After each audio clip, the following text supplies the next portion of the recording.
오늘 주신 하나님의 말씀은 요한복음 4장 27절에서 42절까지 말씀입니다. 같이 봉독하겠습니다. 이때 제자들이 돌아와서 예수께서 여자와 말씀하시는 것을 이상히 여겼으나 무엇을 구하시나이까 어찌하여 그와 말씀하시나이까 묻는 자가 없더라. 여자가 물동이를 버려두고 동네로 들어가서 사람들에게 이르되 내가 행한 모든 일을 내게 말한 사람을 와서 보라. 이는 그리스도가 아니냐 하니 그들이 동네에서 나와 예수께로 오더라. 그 사이에 제자들이 청하여 이르되 랍비여 잡수소서. 이르시되 내게는 너희가 알지 못하는 먹을 양식이 있느니라. 제자들이 서로 말하되 누가 잡수실 것을 갖다 드렸는가 하니 예수께서 이르시되 나의 양식은 나를 보내신 이의 뜻을 행하며 그의 일을 온전히 이루는 이것이니라. 너희는 넉 달이 지나야 추수할 때가 이르겠다 하지 아니하느냐. 그러나 나는 너희에게 이르노니 너희 눈을 들어 밭을 보라. 희어져 추수하게 되었도다. 거두는 자가 이미 싹도 받고 영생에 이르는 열매를 모으나니 이는 뿌리는 자와 거두는 자가 함께 즐거워하게 하려 함이라. 그런즉 한 사람이 심고 다른 사람이 거둔다 하는 말이 옳도다. 내가 너희로 노력하지 아니한 것을 거두러 보내었노니 다른 사람들은 노력하였고 너희는 그들이 노력한 것에 참여하였느니라. 여자의 말이 내가 행한 모든 것을 그가 내게 말하였다 증언하므로 그 동네 중에 많은 사마리아인이 예수를 믿는지라. 사마리아인들이 예수께 와서 자기들과 함께 유하시기를 청하니 거기서 이틀을 유하심에 예수의 말씀으로 말미암아 믿는 자가 더욱 많아 그 여자에게 말하되 이제 우리가 믿는 것은 내 말로 인함이 아니니 이는 우리가 친히 듣고 그가 참으로 세상의 구주신 줄 알미라 하였더라. 오늘은 하늘 양식 내게 채워 주소서라는 제목으로 하나님 말씀 전하겠습니다. 사마리아 수가성의 한 여인이 우물에서 물을 깃기 위해 물동이를 들고 나왔습니다. 때는 낮 시간이었죠. 그 시간에는 아무도 돌아다니지 않을 시간으로 그 여인은 다른 사람들과의 만남을 꺼려했다라는 걸 짐작할 수 있습니다. 다른 사람들과 어울리기를 좋아했다면 다른 여인들과 함께 이런저런 이야기를 나누면서 나왔을 것입니다. 그런데 거기에는 유대에서 오신 예수님이 계셨습니다. 그리고 먼저 우물가로 나온 그 여인에게 물을 달라고 요청을 합니다. 그 여인은 깜짝 놀랐습니다. 유대인으로서 사마리아 사람에게 말을 걸었기 때문입니다. 더군다나 남자가 여자에게. 그렇게 우물 앞에서 대화를 나누다가 영원한 샘물에 대한 말씀을 하시면서 목마르지 않을 생수의 근원이 바로 나다. 이렇게 선언을 하십니다. 사마리아 여인이 누구를 상징합니까? 영적인 목마름, 공허함을 채우기 위해 세상 것을 쫓아다니는 인생들을 상징하는 겁니다. 그래서 그 여인은 남편이 5명이나 있었지만 지금 있는 남편 또한 내 남편이라고 자신 있게 말할 수 없는 그런 비참한 삶을 살고 있었던 겁니다. 요한복음 4장 17절과 18절에 여자가 대답하여 이르되 나는 남편이 없나이다. 예수께서 이르시되 내가 남편이 없다 하는 말이 옳도다. 너에게 남편 5이 있었고 지금 있는 자도 내 남편이 아니니 내 말이 참되도다. 그 여인의 영적인 상태, 삶의 공허함을 다 알고 계셨던 겁니다. 자기에 대해서 훤히 알고 계신 예수님을 통해 참된 예배가 무엇인지 또한 깨닫게 됩니다. 구약에서 예언한 메시아를 알고 있던 이 여인, 그리스도가 오실 것을 믿고 있었던 그 여인은 참된 남편으로 이 땅에 오신 메시아, 예수 그리스도를 직접 대면했던 겁니다. 그때 먹을 것을 구하러 갔던 제자들이 돌아왔습니다. 오늘 본문으로 가셔서 27절에 보면 이때에 제자들이 돌아와서 예수께서 여자와 말씀하시는 것을 이상히 여겼으나 무엇을 구하시나이까 어찌하여 그와 말씀하시나이까 묻는 자가 없더라. 여기 보니까 여자와 말씀 나누시는 예수님을 보고 제자들이 어떻게 여겼습니까? 이상히 여겼다라고 합니다. 이 헬라어 토마조라는 단어인데 놀랍게 여기다라는 뜻입니다. 이 같은 단어가 쓰인 곳을 보면 마태복음 8장 10절에 예수께서 들으시고 놀랍게 여겨 따르는 자들에게 이르시되 내가 진실로 너희에게 이르노니 이스라엘 중 아무에게서도 이만한 믿음을 보지 못하였노라. 백부장의 믿음을 보시고 놀랍게 여기는 장면입니다. 그러니까 제자들이 이상히 여긴 것은 여자와 이야기하는 것이었습니다. 오늘날에도 어떤 관계에서는 남자와 여자가 같이 있는 것도 문제가 되고 함께 이야기하는 것도 금기시 될 상황이 있습니다. 이 당시에 유대 남자가 그것도 사마리아 여자와 이야기를 나누고 있으니까 제자들이 놀라지 않을 수 없었던 겁니다. 하지만 왜 그러시고 계시는지 물어볼 수도 없을 정도의 분위기였던 겁니다. 그런데 더 놀라운 일이 일어나죠. 28절을 보겠습니다. 여자가 물동이를 버려두고 동네로 들어가서 사람들에게 이르되, 물동이에 물을 가득 받기 위해서 나왔는데 그 여인이 그 물동이를 버려두고 동네로 들어가서 사람들에게 말을 했다고 합니다. 여러분 어떻습니까? 이 여인은 첫 번째로 사람들의 눈을 피하는 것이 목적이었고 두 번째는 물을 떠가는 것이 목적이었습니다. 그런데 지금 정반대의 행동을 하고 있지 않습니까? 왜 그렇습니까? 참된 남편이신 예수님을 만났기 때문입니다. 예수님을 만나니까 목적이 바뀌어 버렸습니다. 지금 이 우물물을 먹지 않으면 죽으니까 물을 뜨러 왔는데 그것이 중요한 것이 아니었음을 알게 된 겁니다. 여러분, 바로 이런 모습이 예수님을 만났다고 하는 사람들의 참된 행동이다라는 것을 믿으시기 바랍니다. 누가 설명해서 아는 것이 아니라 내가 느끼고 체험하면 변화되게 되어 있습니다. 메시아를 만난 사건은 진짜 중요한 가치가 무엇인지를 깨닫는 것으로 보이지 않는 가치로 인해 눈에 보이는 가치, 물동이를 가지고 온 사실조차 잊을 정도로 강력한 것입니다. 그 여인은 다른 사람들을 피해 다니는 사람이었죠. 오늘날로 말하면 공황장애가 있다거나 대인 기피증, 이런 증상으로 설명할 수 있을 겁니다. 그런데 그런 여인이 사람들에게 먼저 다가갔던 겁니다. 인생에서 5명의 남편이 지나갈 때마다 얼마나 많은 스트레스를 받았겠습니까? 사람에 대한 상처. 남편 하나도 감당하기가 힘든데 거기에 실망을 하고 또 사람에게 계속해서 실망하는 일이 반복이 되면 얼마나 머리가 아프겠습니까? 그런데 무엇이 그 여인을 이렇게 순식간에 변화시켰단 말입니까? 생각이 바뀌고 마음이 바뀌면 사람이 변화하는 것입니다. 본문 29절과 30절에 보면 내가 행한 모든 일을 내게 말한 사람을 와서 보라. 이는 그리스도가 아니냐 하니 그들이 동네에서 나와 예수께로 오더라. 그녀를 변하게 한 것 바로 그리스도였습니다. 그분을 만나니까 그 여인이 변화한 것입니다. 그리고 말이 필요 없다. 와서 봐라. 이렇게 전한 겁니다. 와서 봐라. 여러분, 이 말을 계속 듣지 않았습니까? 이것은 지금 우리가 보고 있는 요한복음에서 반복되는 메시지입니다. 자, 요한복음 1장 39절에 예수께서 이르시되 와서 보라. 그러므로 그들이 가서 계신 데를 보고 그날 함께 거하니. 그리고 1장 46절에 나다나엘이 이르되 나사렛에서 무슨 선한 것이 날 수 있느냐. 빌립이 이르되 와서 보라 하니라. 내가 만난 예수님을 어떻게 전하겠습니까? 그것은 그분을 만나는 것으로 만나기 전까지는 관념에 머물 수밖에 없습니다. 예수님을 만났을 때 베드로의 고백이 우리의 고백이 될 수 있음을 알아야 합니다.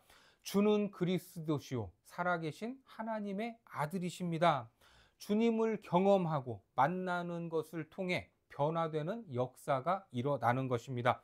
그리고 이어서 예수님과 제자들의 대화가 나오는데 31절에서 33절까지 말씀해 보니까 그 사이에 제자들이 청하여 이르되 랍비여 잡수소서 이르시되 내게는 너희가 알지 못하는 먹을 양식이 있느니라. 제자들이 서로 말하되 누가 잡수실 것을 갖다 드렸는가 하니. 유대에서 사마리아 땅까지 갔을 때 예수님도 제자들도 배가 고프고 목이 말랐습니다. 그래서 제자들이 먹을 것을 구해 와서 드시라 하는 장면이죠. 그러면 날도 더운데 고생 많았다. 얼른 같이 먹자. 이렇게 말씀하실 것 같은데 뜬금없이 뭐라고 하십니까? 사실 나에게는 너희가 모르는 양식이 있었어. 이렇게 말한 겁니다. 여러분 얼마나 황당한 말씀입니까? 우리에게 먹을 것을 구하라고 하시고 혼자 드셨다는 말인가? 누가 예수님께 먹을 것을 갖다 드렸는가? 자, 이어서 33절과 34절을 보겠습니다. 제자들이 서로 말하되 누가 잡수실 것을 갖다 드렸는가 하니 예수께서 이르시되 나의 양식은 나를 보내신 이의 뜻을 행하며 그의 일을 온전히 이루는 이것이니라. 사람은 밥과 빵으로 불리는 육의 양식을 먹어야 살 수 있습니다. 그러면 밥만 잘 먹으면, 먹고 싶은 것만 잘 먹고 살면 그 인생이 성공했다, 행복하다 이렇게 말할 수 있습니까? 그렇지 않습니다. 돈이 많아서 하고 싶은 거 다 하고 먹고 싶은 거 다 먹고 살아도 공허함에 사로잡힌 사람들이 많이 있습니다. 뭔가 부족합니다. 밥으로, 빵으로, 산의 진미로 채울 수 없는 그 무엇인가가 있습니다. 그래서 인간에게 필요한 또 다른 양식이 있는데 예수님은 그 양식을 뭐라고 하십니까? 34절에 예수께서 이르시되 나의 양식은 나를 보내신 이의 뜻을 행하며 그의 일을 온전히 이루는 이것이니라. 그렇습니다. 우리는 또 다른 양식을 먹어야 하는 존재입니다. 그래야만 인생에서 보람을 느끼고 삶의 의미를 발견할 수 있는 겁니다. 때로는 정말 피곤하고 지치고 배도 고프지만 그런 육체의 연약함을 넘어설 만한 기쁨이나 보람이나 뿌듯한 마음에 사로잡힐 때가 있지 않습니까? 그래서 참다운 안식이 뭐냐? 그것은 침대 위에서 낮 12시 막 오후가 될 때까지 뒹굴고 있을 때 얻는 것이 아니라 이 양식을 먹을 때 얻을 수 있다 하는 것을 믿으시기 바랍니다. 그때 육체적인 휴식도 얻는 것입니다. 지금도 육신을 가진 인생들은 늘 무엇을 먹을까, 무엇을 마실까, 무엇을 입을까 고민을 하지만 주님은 뭐라고 하십니까? 마태복음 6장 33절에 그런즉 너희는 먼저 그의 나라와 그의 의를 구하라. 그리하면 이 모든 것을 너희에게 더하시리라. 우리는 바로 이것을 먹고 살아야 합니다. 인생의 목적이 내 물동이만 채우는 것이 아니라 나를 보내신 이의 뜻을 행하고 온전히 이루는 것. 여기에서 내 삶을 발견할 수 있고 그것이 나를 살아가게 하는 진짜 힘이요 양식이 되어야 합니다. 그냥 알고만 있으면 안 되죠. 행하고 이루어야 나에게 힘이 되는 겁니다. 쌀에 무슨 성분이 있다, 먹으면 몸에 좋다, 이런 지식이 힘을 주는 것이 아니라 그 쌀로 밥을 지어서 떠 먹어야 힘을 얻는 것과 같습니다. 그러면서 그것이 무엇인지 구체적으로 말씀을 해주시는데 본문 35절에 보니까 너희는 넉 달이 지나야 추수할 때가 이르겠다 하지 아니하느냐. 그러나 나는 너희에게 이르노니 너희 눈을 들어 밭을 보라. 희어져 추수하게 되었도다. 이게 무슨 말씀입니까? 앞으로 추수 때까지 4개월이 필요하다라고 말을 하지만 지금이 바로 그때다라고 하십니다. 눈을 들어 밭을 봐라. 희어져 있다. 이것은 당시 사마리아 사람들이 흰옷을 즐겨 입던 것을 떠오르게 하는 말씀입니다. 우리는 가장 적절한 타이밍을 찾아야 하는 지혜도 필요하지만 지금은 행동해야 될 때, 움직여야 할 때다라는 말입니다. 그러면서 추수하는 일꾼에 대해서 말씀을 하시죠. 계속해서 36절에 보니까 거두는 자가 이미 싹도 받고 영생에 이르는 열매를 모으나니 이는 뿌리는 자와 거두는 자가 함께 즐거워하게 하려 함이라. 여기서 거두시는 분은 예수님이신데 아버지의 뜻을 수행하는 것, 그분의 뜻을 이루는 것으로 싹을 받으시고 영생에 이르는 열매를 모으고 계십니다. 그런데 놀라운 것은 우리가 뿌리지 않은 것도 거둘 수 있다, 이렇게 말씀하고 있습니다. 37절과 38절에 보니까 그런즉 한 사람이 심고 다른 사람이 거둔다 하는 말이 옳도다. 내가 너희로 노력하지 아니한 것을 거두러 보내었노니 다른 사람들은 노력하였고 너희는 그들이 노력한 것에 참여하였느니라. 이 말씀은 고린도전서의 말씀과도 일맥상통합니다. 고린도전서 3장 6절 이하의 말씀에 나는 심었고 아볼로는 물을 주었으되 오직 하나님께서 자라게 하셨나니 그런즉 심는 이나 물 주는 이는 아무것도 아니로되 오직 자라게 하시는 이는 하나님뿐이니라. 심는 이와 물 주는 이는 한 가지이나 각각 자기가 일한 대로 자기의 상을 받으리라. 여러분, 그러니까 이 말은 다 준비가 되어 있다는 거죠. 사방이 휘어져서 추수할 때가 되었기 때문에 낫만 휘두르면 다 되는 상황입니다. 하나님은 우리에게 낫을 주셨고 영혼들을 향해 가서 추수하라고 말씀하십니다. 사마리아 여인을 통해 메시아 예수 그리스도를 만난다라는 의미가 무엇인지 깨달으시기 바랍니다. 나를 보내신 분의 뜻을 아는 것, 내 생명을 영적인 것으로 채우는 것입니다. 잠시 물동이를 내려놓았다고 해서 죽지 않습니다. 물동이를 버리고 간 이 사마리아 여인이 행한 것이 무엇입니까? 본문 39절에 보면 여자의 말이 내가 행한 모든 것을 그가 내게 말하였다 증언하므로 그 동네 중에 많은 사마리아인이 예수를 믿는지라. 참으로 놀라운 일이 일어났습니다. 그 여인을 통해 많은 사마리아 사람들이 예수를 믿게 되었습니다. 수가성 안에서도 인정받지 못했던 여인인데 그 여인의 이야기에 귀를 기울인 겁니다. 사실 사람들의 죄성은 나보다 조금만 못하면 무시하려고 하지 않습니까? 하지만 변화된 그 여인의 모습 앞에서 뭔가를 느꼈던 것입니다. 사람들 앞에 나서기를 꺼려했던 여인이었지만 예수님이 메시아다, 그분이 그리스도다, 이렇게 선포를 하니까 영적인 능력이 나타났던 겁니다. 따라서 내 실력이 뭔가를 좌우하지 않습니다. 어떤 특출난 재주가 없어도 상관이 없다라는 겁니다. 그냥 선포하면, 그냥 순종을 하면 하나님이 역사하신다라는 것을 믿으시기 바랍니다. 그래서 어떤 일이 일어납니까? 사마리아 사람들이 예수님께 나와서 청했다라고 합니다. 40절에 보니까 사마리아인들이 예수께 와서 자기들과 함께 유하시기를 청하니 거기서 이틀을 유하심에. 유대 사람들에게 무시당하던 그들이 마음을 열었습니다. 사실 유대인이라면 누구라도 환대하지 않았던 곳이 바로 사마리아였습니다. 누가복음에 그 대표적인 예가 나오죠. 누가복음 9장 52절 이하의 말씀에 사자들을 앞서 보내심에 그들이 가서 예수를 위하여 준비하려고 사마리아인의 한 마을에 들어갔더니 예수께서 예루살렘을 향하여 가시기 때문에 그들이 받아들이지 아니하는지라. 제자 야고보와 요한이 이를 보고 이르되 주여 우리가 불을 명하여 하늘로부터 내려 저들을 멸하라 하기를 원하시나이까? 예수께서 돌아보시며 꾸짖으시고 함께 다른 마을로 가시니라. 이것이 유대인들을 대하는 사마리아 땅의 모습인데 한 여인을 통해 마음이 열렸고 이틀을 유하시면서 사마리아 땅에서 말씀 성회가 열렸던 겁니다. 그리고 41절에 보면 예수의 말씀으로 말미암아 믿는 자가 더욱 많아. 이처럼 하나님의 말씀은 영혼을 살리는 능력입니다. 계속해서 42절에 그 여자에게 말하되 이제 우리가 믿는 것은 내 말로 인함이 아니니 이는 우리가 친히 듣고 그가 참으로 세상의 구주신 줄 알미라 하였더라.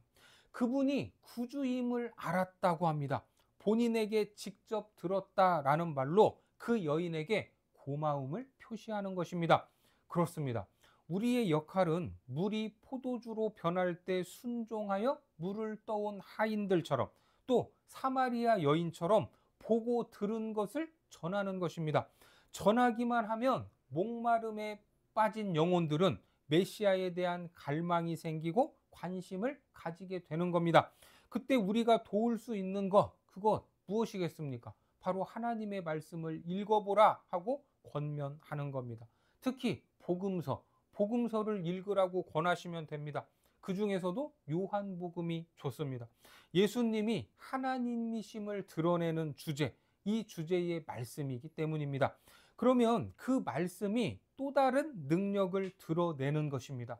오늘날에도 세상은 누가 변화시킵니까? 바로 내 목적이었던 물동이를 버려두고 가는 사람들에 의해서 이 세상이 하나님의 나라로 변화되는 것입니다. 그런데 우리는 예수를 믿는다고 하면서도 구하는 것이 무엇입니까? 하늘 양식을 구하는 것보다 지금 내가 가진 물동이가 넘치게 해달라고, 더 큰 물동이로 바꿔달라고, 물동이 한 개로 부족하니까 한 두 개, 세 개는 더 달라고, 이런 것만 구하고 있지는 않습니까?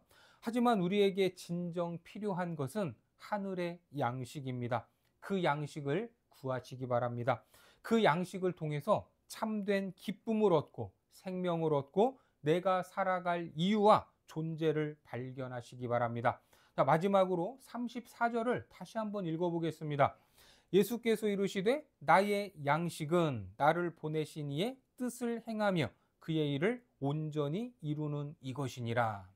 이 말씀을 기억하시고 하나님이 허락하신 삶의 자리에서 나를 보내신 그 뜻을 행하고 그 일을 온전히 이루어 하늘 양식으로 풍성한 복된 삶이 되시기를 주님의 이름으로 축원합니다. 기도하겠습니다. 하나님, 우리가 믿음의 삶을 살기 원하지만 때로는 나의 물동이에만 관심을 가지고 거기에 삶의 목적을 두고 있지 않은지 돌아보기 원합니다. 오늘 예수님을 만난 여인처럼 내 삶에도 변화가 있게 하옵소서. 참된 양식이 무엇인지 깨닫게 하셔서 주님이 허락하신 자리에서 하나님의 뜻을 행하고 온전히 이루는 거룩한 백성들 되게 하여 주옵소서. 예수님의 이름으로 기도드립니다. 아멘.